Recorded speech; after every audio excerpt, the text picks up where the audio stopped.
أثابكم الله. كيف نرد على من يستدل بقوله تعالى: يا أيها الذين آمنوا عليكم أنفسكم لا يضركم من ضل إذا اهتديتم، على جواز ترك الأمر بالمعروف والنهي عن المنكر؟ إذا ترك الأمر بالمعروف والنهي عن المنكر هل هو مهتدي؟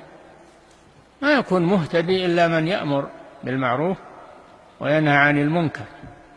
ولهذا يقول أبو بكر الصديق رضي الله عنه: أيها الناس، إنكم تقرؤون هذه الآية تؤولونها بغير تأويلها، وإني سمعت رسول الله صلى الله عليه وسلم يقول: لتأمرن بالمعروف ولتنهون عن المنكر ولتأخذن على يد السفيه ولتأطرنه على الحق أطرا، أو لا يضربن الله قلوب بعضكم ببعض ثم يلعنكم كما لعنهم، يعني بني إسرائيل. لعن الذين كفروا من بني إسرائيل على لسان داود وعيسى بن مريم ذلك بما عصوا وكانوا يعتدون كانوا لا يتناهون عن منكر فعلوه. هذا هو السبب.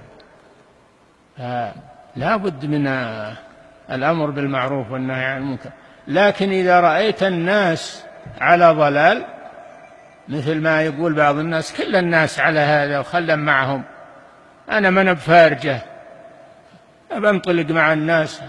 يقول: لا عليكم أنفسكم، لا يضركم من ضل ضلاله عليه، وأنت عليك خطاك وعليك، فلا تغتر بما عليه الناس. هذا المقصود من الآية. قال صلى الله عليه وسلم عند هذه الآية: إذا رأيتم هوى متبعا وشحا مطاعا وإعجاب كل ذي رأي برأيه فعليك نفسك ودع عنك العامة.